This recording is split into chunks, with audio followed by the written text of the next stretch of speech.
Anak, tingnan mo. Ang dami ipinadala sa atin ng tatay mo ngayon. Nay, matanong ko lang, ano po ba talagang trabaho ni tatay sa ibang bansa? Bakit ang dami niya palaging pinapadalang pera?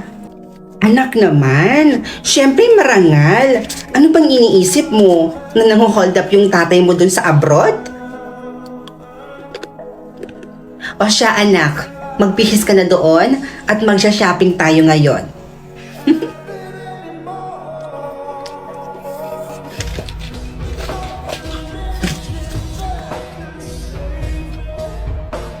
Nay, nagpadala na naman ba sa inyo si tatay? Eh di ba kakapadala lang niya nung isang araw? O bakit anak? Ayaw mo ba ng ganon? Na marami tayong pera? O ito na ha. Ayan. Baon mo yan. O yan ako, ubusin mo yung pera mo na yan ha. Kung gusto mo, mag-shopping ka ngayon din. Oo, para mas mabilis maubos yung pera mo. Tapos kapag naubos na, humingi ka sa akin ulit, ha? Ano kaya kayo ng mga kaibigan mo? Puntahan nyo kung ano yung gusto nyong puntahan, mag-travel kayo, ganun-ganon. Gumastos ka lang anak, humingi ka lang sa akin kapag naubos na yung pera mo. Huwag na po, Nay. Itatabi ko na lang ito. Sayang din pangdagdag ng ipon ko. Bala ko kasi sanang bumili ng sasakyan.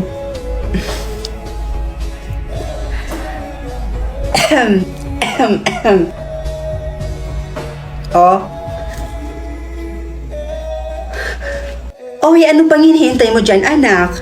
Eh, testing mo na yung kotse mo. Nandoon na sa labas yung paborito mong kotse. Totoo ba to? May sasakyan na ako? Tay, bakit ganyan po yung tono ng boses nyo? May sakit po ba kayo? Baka inaabuso nyo na po yung katawan nyo kakatrabaho. Eh, ang laki pa naman ng perang pinapadala nyo dito sa amin sa Pilipinas.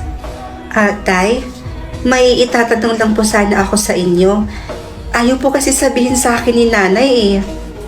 Tay, ano po ba talagang trabaho nyo dyan sa abroad?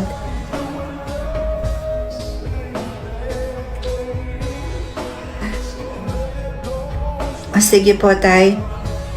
I love you too.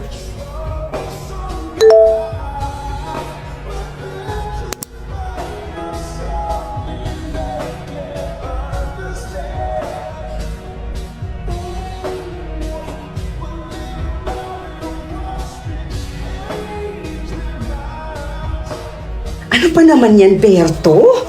Magpagaling ka na niyan. Paano naman tayo niyan kapag umuwi ka? Diyan ka na lang? Ano ka ba naman? Magpagaling ka dyan, tapos magtrabaho ka na ulit. Tapos yung pipiliin mo makatrabaho mo, yung walang sakit. Nay, ay, anak, si tatay ba to? Si tatay ba yan? Sabihin niyo sa akin ng totoo, Nay. Ano po ba talagang trabaho ni tatay sa abroad? Bakit ang bilis natin yumaman? Oo na, eto na. Eto na, sasabihin ko na. Ang trabaho kasi ng tatay mo sa Malaysia, anak. Isa siyang keyboard actor sa Malaysia. Ano? Nakikipagtalik ang tatay mo sa mga kapwa niyang lalaki, anak, para kumita ng malaking pera. Pero ang kapalit naman nito, kailangan daw videohan.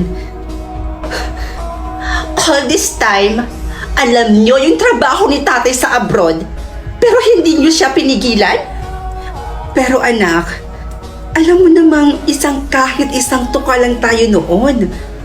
Pero kita mo ngayon, ang dami na nating pera, ang ganda ng bago nating bahay, at ang laki-laki. Tapos nabibili na natin lahat ng gusto natin. 'Di ba?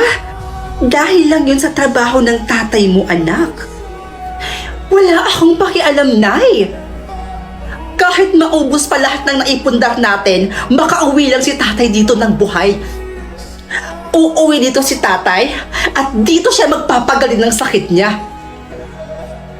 Wala akong pakialam kung maghirap man tayo ulit. At kapag hindi mo pinauwi si tatay, tandaan mo to, Nay. Kalimutan mo nang may anak ka pa.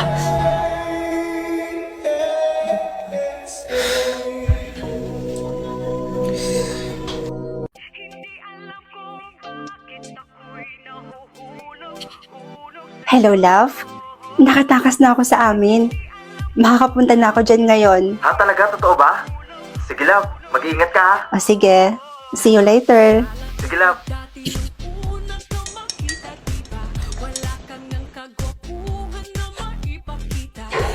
Grabe, love. Ang sarap talaga ng mga milk teahan nila dito. Thank you nga pala, love, sa paglibre, ha. Di bale, sa susunod, ako naman yung manglilibre sa'yo. Happy Mansari, love. Love you. Hello po. Excuse me, ma'am, sir. Sir, pwede ko po ba kayong picture ni ma'am habang hawak yung drink? Sige po. Okay lang sa akin. Ikaw? Oo naman. Sige. Thank you po. Sige po, smile po tayo. Smile. Aba. Anak ko yata to, ah.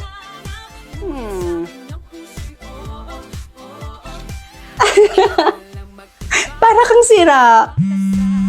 Ay, wait lang, laba. Tumatawag si mama. Sagutin ko muna.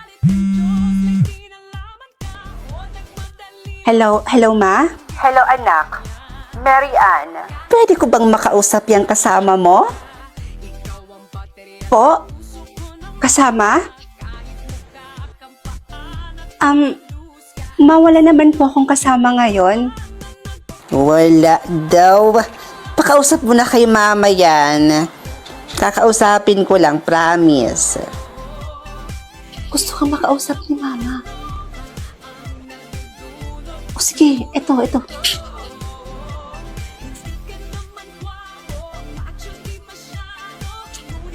Hello, tita.